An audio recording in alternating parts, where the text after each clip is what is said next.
Shalom, shalom, shalom, haleluya, haleluya. Selamat pagi dan selamat hari Minggu. Terpujilah Tuhan kita yang hidup. Hari ini kita patut bersyukur kembali karena dalam anugerahnya Dia telah memberkati tidur malam kita dan membangunkan kita serta memberikan satu hari lagi tepat di hari Minggu tanggal 22 Agustus tahun 2021. Percayalah bahwa di sepanjang hari yang luar biasa ini sampai terbenamnya matahari, Tuhan akan tetap menyatakan kuasa namanya sebagai Allah yang Immanuel buat kita. Amin. Sebelum kita melakukan aktivitas serta mengikuti ibadah baik secara online maupun onsite, dan mungkin akan melakukan pelayanan-pelayanan yang akan kita kerjakan hari ini, marilah kita sama-sama kembali meneduhkan hati kita untuk merenungkan firman Tuhan yang akan menjadi pedoman dan pelita hidup kita dalam menjalani hari ini.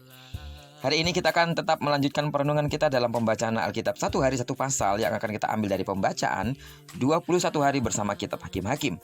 Dan hari ini kita telah berada di hari yang ke-16, maka kita akan membaca kitab Hakim-Hakim pasal ke-16 ayat pertama sampai dengan ayat yang ke-31. Doa saya pembacaan Alkitab satu hari satu pasal ini akan membuat saudara semakin mengenal Allah secara pribadi dengan benar. Baiklah, sebagai pengantar renungan kita hari ini saya akan coba bacakan ayatnya yang ke-28. Berserulah Simson kepada Tuhan, katanya, "Ya Tuhan Allah, ingatlah kiranya kepadaku dan buatlah aku kuat sekali ini saja ya Allah, supaya dengan satu pembalasan juga kubalaskan kedua mataku itu kepada orang Filistin." Dari pembacaan pasal hari ini, akhirnya Simson berhasil dilumpuhkan. Orang Filistin pun berkumpul di kuil Dagon untuk merayakan kemenangan itu. Mereka berpesta dan bersukaria sebagai ungkapan syukur kepada dewa yang telah menyerahkan musuhnya. Mereka berpikir bahwa Allah Simson telah dikalahkan oleh Allah mereka, yaitu Dagon. Sementara itu kekuatan Simson pulih seiring dengan rambutnya yang mulai tumbuh. Ia sadar telah dihianati dan telah berdosa kepada Allah. Jika pantangan seorang nazir dilanggar, nazarnya diulangi. Ketika pantangannya kembali diikuti, ia pun kembali menjadi nazir. Dengan cepat Simson membaca situasi, yaitu di mana dan siapa saja orang di sekitarnya serta struktur bangunan tempat ia berdiri.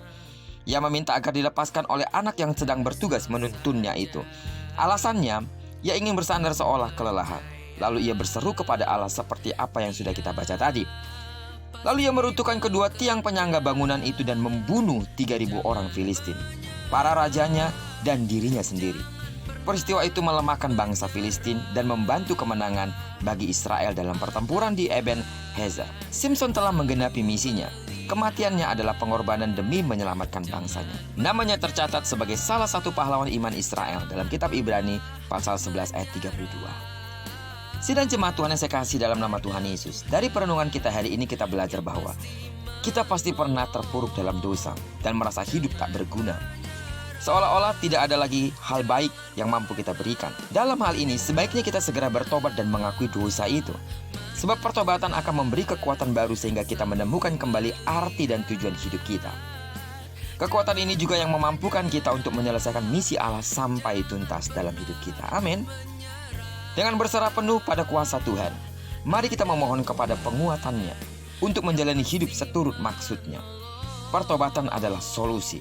Tanpa pertobatan kita tidak layak untuk bersyukur dan beribadah kepadanya. Sidang jemaat Tuhan yang saya kasih dalam nama Tuhan Yesus, saya percaya saudara tidak menjadi orang Kristen yang hidup dalam bayang-bayang masa lalumu. Tapi apapun itu, akui segala dosa dan pelanggaran itu, dan percaya Tuhan pasti mengampuninya. Hiduplah terus dalam perkenanannya. Jalani hari-harimu dengan penuh ucapan syukur dan penyerahan kepada Tuhan. Jangan izinkan apapun menggoda hidupmu sehingga engkau lari daripada panggilan Tuhan. Tetapi tetaplah berada dalam panggilan itu sampai Kristus Yesus datang kali kedua menjemput kita yang percaya.